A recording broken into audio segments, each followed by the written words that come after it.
آج کی نشست کا پہلا سوال آپ کی خدمت میں یہ ہے کہ اگر آپ قیاس اور قواعد عامہ کی بنیاد پر دین کے احکامات کی توسیع اور استثناء کے اصول کو مانتے ہیں تو پھر کیا یہ کہا جا سکتا ہے کہ ان دو منہج یا ان دو طریقوں سے جو دین کے احکام ثابت ہوں گے وہ بھی حکم اللہ ہیں، وہ بھی اللہ کی ہدایت ہیں، اللہ کو مطلوب ہیں؟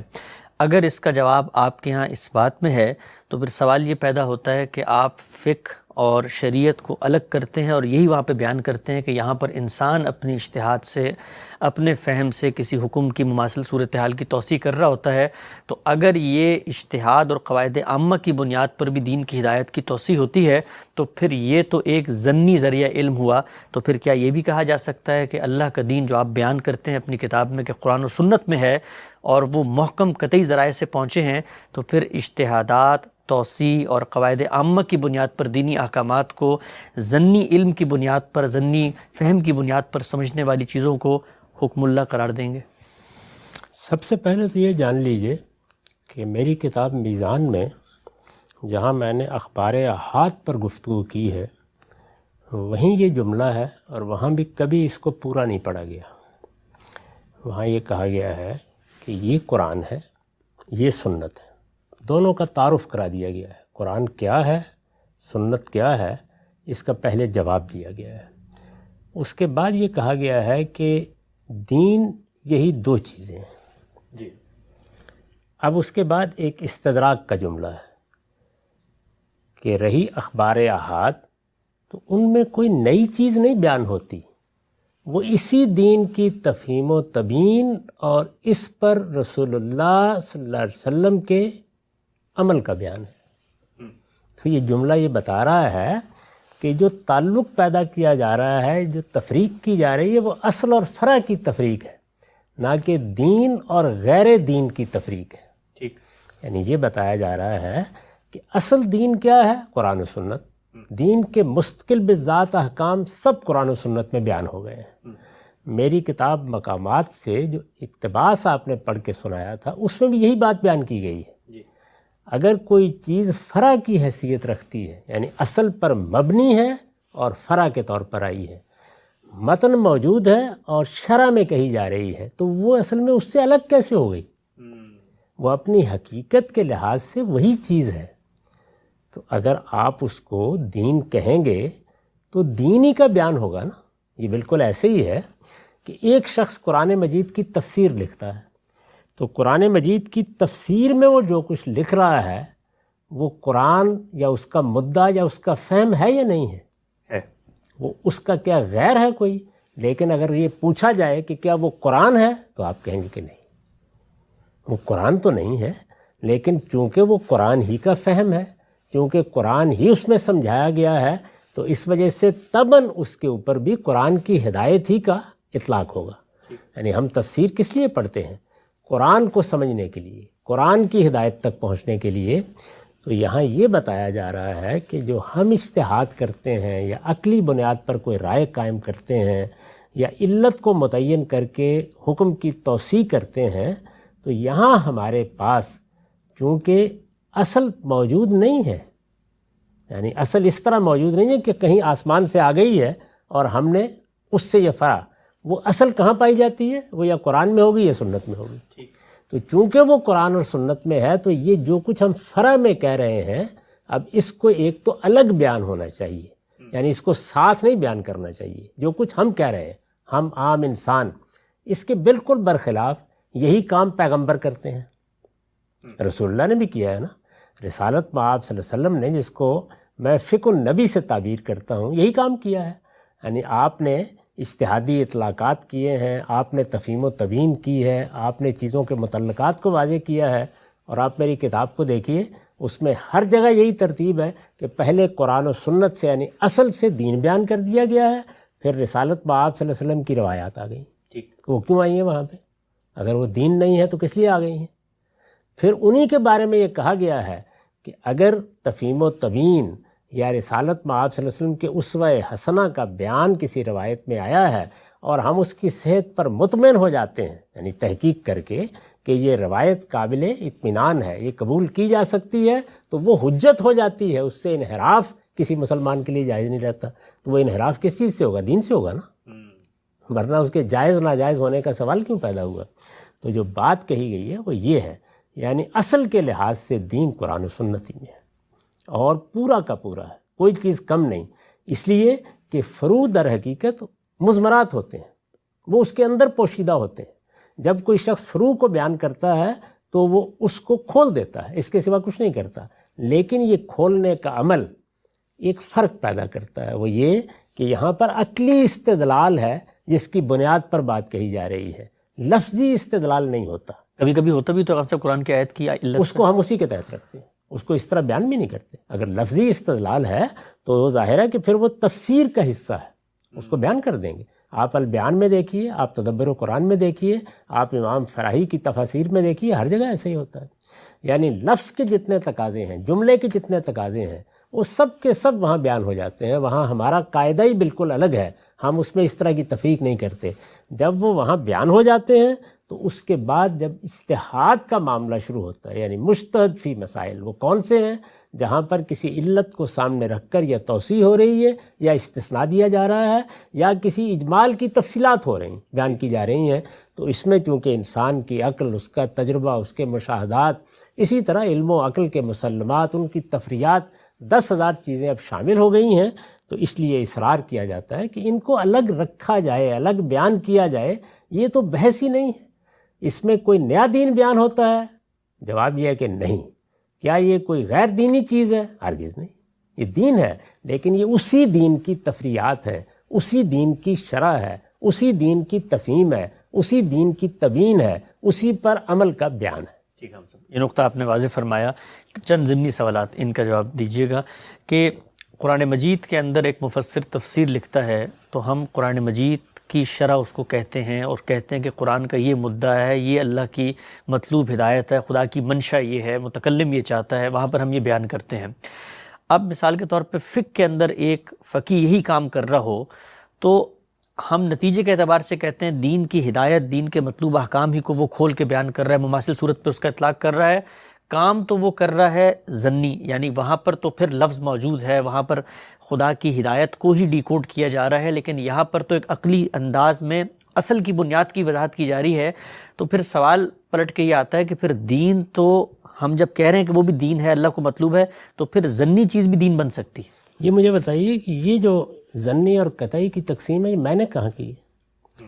میری ذرا تصنیفات پہ نکال کے دکھائیے۔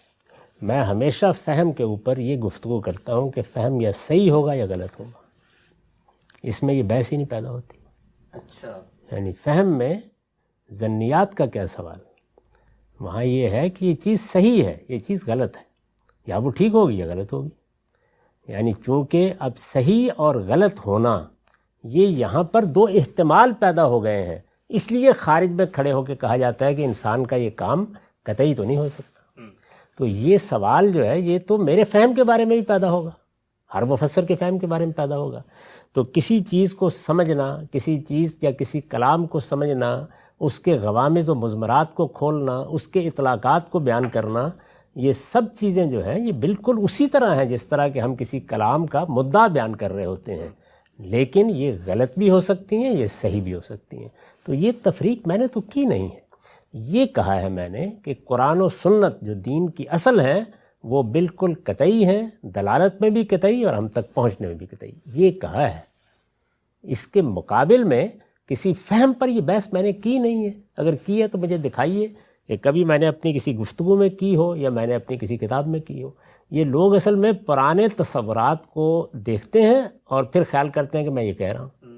تو میرے نزدیک فہم کے بارے میں یا اطلاق کے بارے میں یا کسی اجتہاد کے بارے میں اصل بحث یہ ہے کہ وہ صحیح ہوتا ہے یا غلط ہوتا ہے، تو وہاں بحث یہ کی جاتی ہے۔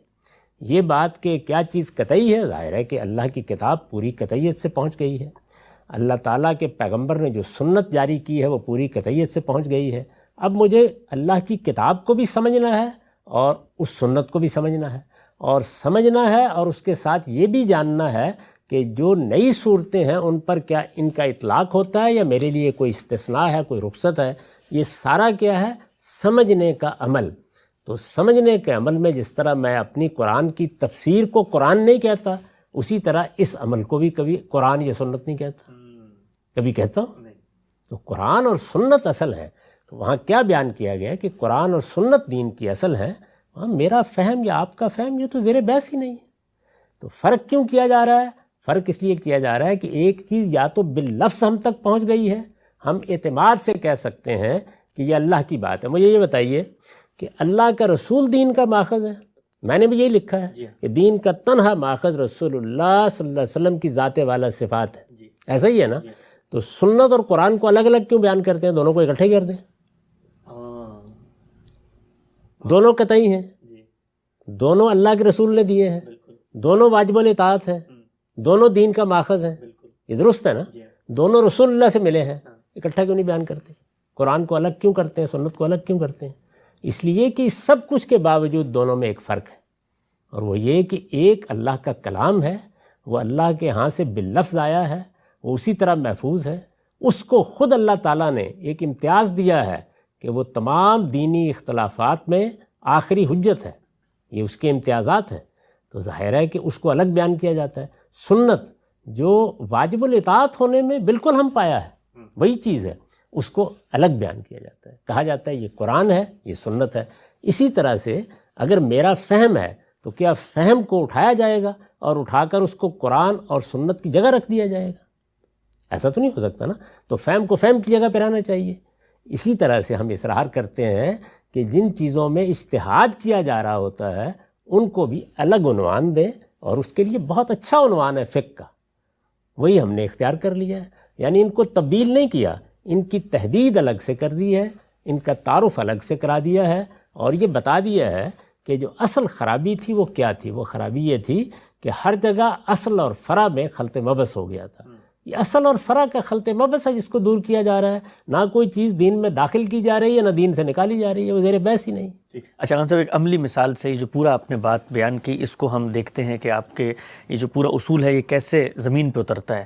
ہم نے آپ سے سوال کیا انسانی سینے میں سور کے دل کے بارے میں، آپ نے دین کی آیات پڑھ کے علت متعین کر کے اور کلام کے عقلی اقتضاءات کو بیان کر کے یہ فرمایا کہ جی آپ کی انڈرسٹینڈنگ کے مطابق دین یہ کہتا ہے یا اللہ کی یہ منشا معلوم ہوتی ہے کہ یہ کام نہیں ہونا چاہیے.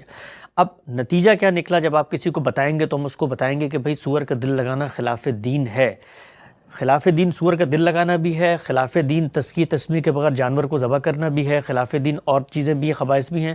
تو نتیجے کے اعتبار سے فرق کیا پیدا ہوا؟ آپ تو یہ فرما رہے ہیں نا کہ خلاف دین ہے، میں اس کو بہت بڑا فرق ابتدائی میں ہو گیا. یعنی جب میں قرآن مجید کی آیت آپ کو سناتا ہوں اور یہ کہتا ہوں کہ سور کا کھانا اللہ تعالیٰ نے ممنوع قرار دے دیا ہے، تو پورے اعتماد کے ساتھ اس کی نسبت اللہ تعالیٰ کی طرف کرتا ہوں. اور جب یہ بات بیان کرتا ہوں تو یہ کہتا ہوں کہ اللہ تعالیٰ نے جو قانون مجھے دیا ہے، جو حکم مجھ تک پہنچا ہے، یہ اس کا عقلی تقاضا معلوم ہوتا ہے. ہو سکتا ہے کہ میں اس تقاضے کو متعین کرنے میں غلطی کھا گیا ہوں، لیکن یہ خدا کا منشا، میرا خیال ہے کہ یہی ہوگا یا میری رائے ہے کہ یہی ہوگا. دونوں میں بڑا فرق ہے. یعنی یہ فرق اتنا بدیہی ہے کہ یہ دیکھیے کہ ہمارے ہاں جو جلیل القدر فقہا ہیں وہ اس تک میں احتیاط کرتے تھے کہ اگر کوئی چیز منصوص ہے اور وہ حرمت اور حلت کو یا کسی چیز کو بیان کرتی ہے تو ہم لفظ حرام استعمال کریں گے، ورنہ ہم انا اکرہ، انا احب کے الفاظ استعمال کر لیں گے. امام مالک تو اس کا التزام کرتے ہیں. یہ فرق ہے جو میرے کام میں یا میرے اطلاق میں اور خدا کے براہ راست بیان میں ہونا چاہیے. تو ہم تو ہر چیز میں فرق کر رہے ہیں. یعنی قرآن کو کبھی سنت کے ساتھ خلط ملط نہیں کرتے، سنت کو کبھی قرآن کے ساتھ خلط ملط نہیں کرتے، اور جو اجتہادات ہیں ان کو بھی ایک الگ عنوان دیتے ہیں. الگ عنوان دینے سے قیامت کیا آتی ہے؟ اس سے چیزوں کی تنقیح ہوتی ہے، وہ واضح ہوتی ہیں. اچھا یہ بتائیے، یہ ایک ہی تھیں تو پھر آپ نے دین کے 4 ماخذ کیوں بیان کیے؟ قرآن سنت اجماع قیاس، قرآن سنت اجماع قیاس کیوں بیان کرتے ہیں؟ اس لیے کہ ان کے مرتبے میں، ان کی نوعیت میں، ان کے اخذ میں وہ فرق موجود ہے. تو ان فروق کو بیان کرنا پڑے گا نا، انہیں سمجھانا پڑے گا.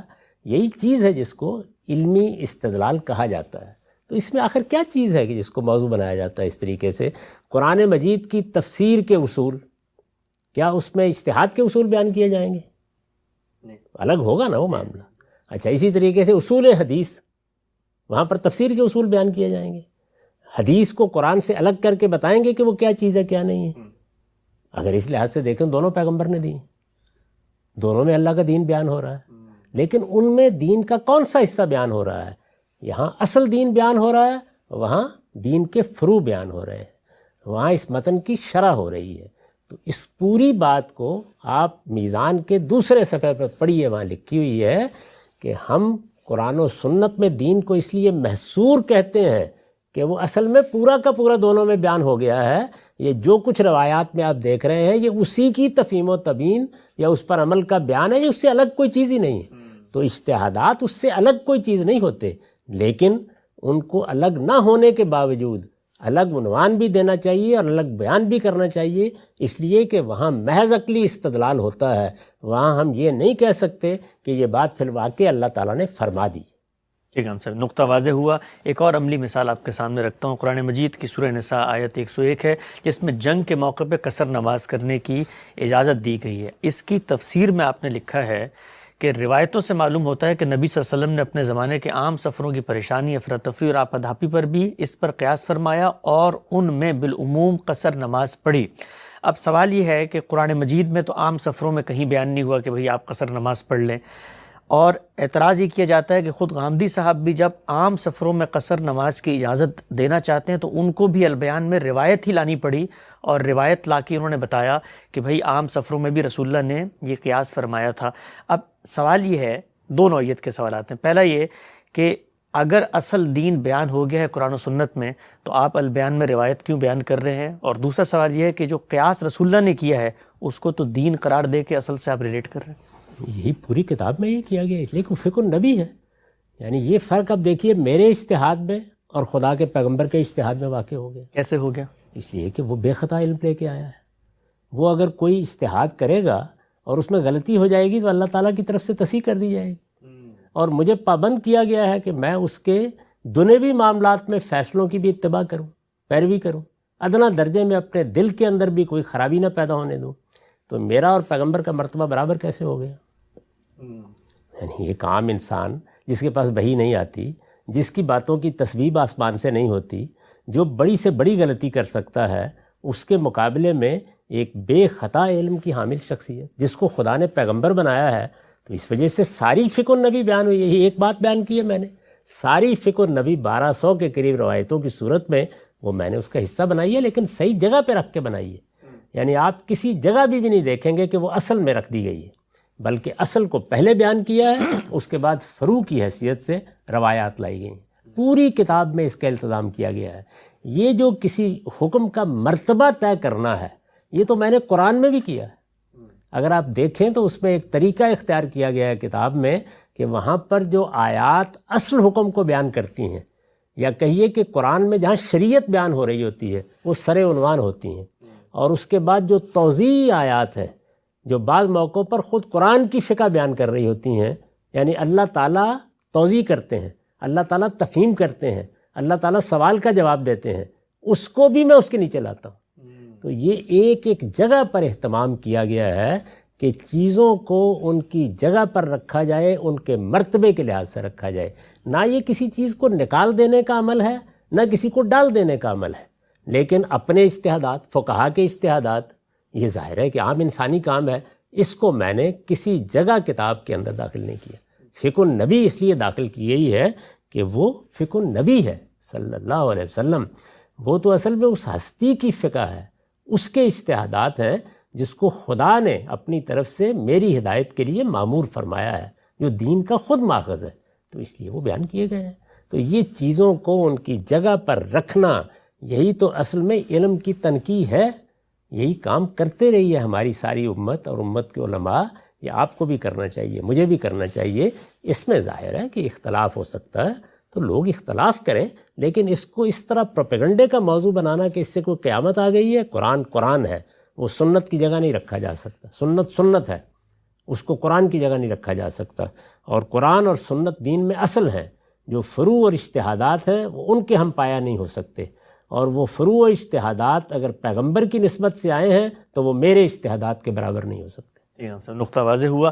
یہ بیان فرمائیے گا کہ جس وقت آپ نے میزان میں اپنی انڈرسٹینڈنگ کے مطابق دین بیان کیا، تو وہاں پر ایک جملہ آپ نے یہ لکھا ہے کہ جی جو دین آپ بیان کر رہے ہیں قرآن و سنت کے محکم قطعی ذرائع کی بنیاد پر، اس کو آپ فقہ، کلام، تصوف، فلسفہ، تاریخ ان سب سے الگ کر کے بیان کر رہے ہیں۔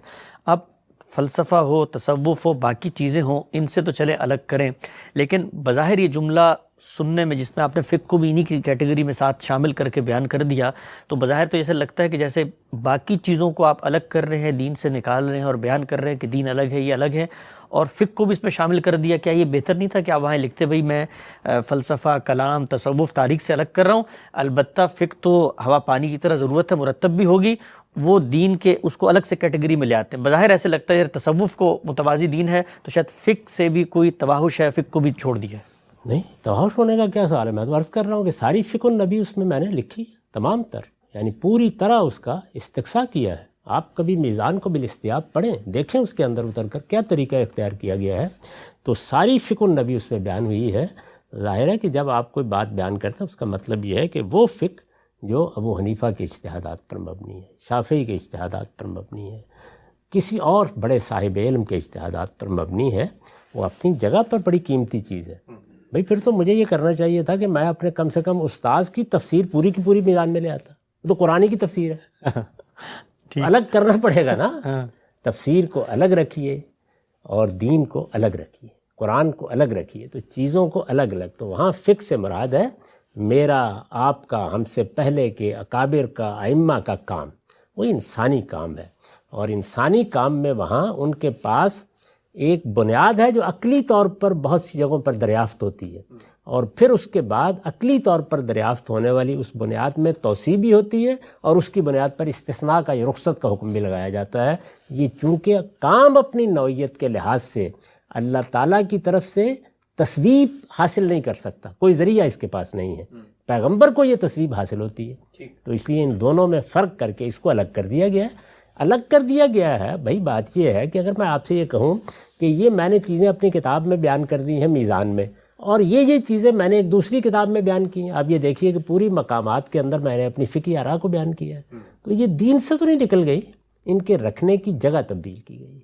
آخری سوال آج کی نشست کا مختصر غام صاحب، جب میزان کے آخر میں بھی آپ لکھتے ہیں کہ پورا دین آپ نے اس میں بیان کر دیا ہے، لیکن اپنی عطس کا اظہار کرتے ہیں کہ آپ بھی انسان ہیں، فہم کی غلطی ہو سکتی ہے، تو فہم کی غلطی تو قرآن و سنت کے اصل دین کو سمجھنے میں بھی ہو سکتی ہے، فہم کی غلطی اجتہاد اور کسی قیاس یا علت پر کسی چیز کے اطلاق مماثل صورت ہے اس پہ بھی ہو سکتی ہے، تو فہم کی غلطی تو ہر جگہ ہو سکتی ہے، تو قرآن کی آیت کے ترجمے میں بھی فہم کی غلطی ہو سکتی ہے، تو پھر ہم اگر فہم کی غلطی کی بنیاد پہ چیزوں کو کیٹیگرائز الگ کر رہے ہیں، پھر تو ترجمے کو بھی پھر آدمی الگ کر دے کہ یہ قرآن مجید کا ترجمہ نہیں ہے، یہ تو میرا فہم ہے جو میں نے سمجھا ہے وہ بیان کرتی ہے۔ الگ ہی کرنا چاہیے، ترجمے پر ذرا قرآن لکھ کے دیکھیے، معلوم ہو جائے گا، الگ ہی کرتے ہیں۔ یعنی کبھی آپ ترجمے کو قرآن کی حیثیت سے پیش کرتے ہیں، ہم کہتے ہیں قرآن کا ترجمہ ہے، قرآن کا ترجمہ کہتے ہیں نا، یہ تو نہیں کہتے کہ یہ قرآن ہے۔ اچھا، یہ ترجمہ اگر قرآنی ہو جاتا ہے تو پھر نماز میں ہی پڑھ لیا کریں، پڑھتے ہیں، اس میں اختلاف بھی نہ ہو، کوئی اختلاف ہونے کا سوال ہی نہیں ہے، تو ترجمے کو ترجمے کی جگہ رکھا جاتا ہے۔ کوئی آدمی اگر ترجمے کو قرآن کہہ کے پیش کرتا ہے تو بڑا برخود غلط ہے، نہیں پیش کرنا چاہیے اسے، ہر چیز اس کی جگہ ہی پر آئے گی، ہر حال میں اس کی جگہ پر آئے گی۔ اور یہ جو آپ نے اپنے دینی انڈرسٹینڈنگ کو قرآن و سنت کی بنیاد پر کہا فہم کی غلطی اس میں ہو سکتی ہے، تو اس فہم کی غلطی میں اور اجتہاد میں نے اپنی دینی انڈرسٹینڈنگ کے بارے میں کبھی یہ تصور بھی نہیں کیا کہ وہ کوئی قطعی چیز ہو گئی ہے، لیکن جب میں قرآن و سنت کو بیان کروں گا تو اپنی دینی انڈرسٹینڈنگ تو وہیں بیان کروں گا نا۔ جب قرآن کا ترجمہ کروں گا تو قرآن کو کہیں الگ رکھاؤں گا اور ترجمہ کسی اور جگہ پڑھا ہوگا۔ جتنے لوگوں نے قرآن کا ترجمہ کیا وہ قرآن کی آیتوں کے نیچے ہی لکھا ہوا ہوتا ہے، تو بالکل اسی طریقے سے میزان میں جو میرا فہم ہے وہ اس تصریح کے ساتھ کہ یہ میرا فہم ہے اس کے نیچے ہی لکھا ہوا ہے، ایسا ہی ہونا چاہیے۔ تو ہر چیز اپنی جگہ پہ ہوگی، اور اگر وہ الگ ہے تو الگ ہی حیثیت سے اس کو پیش کیا جائے گا۔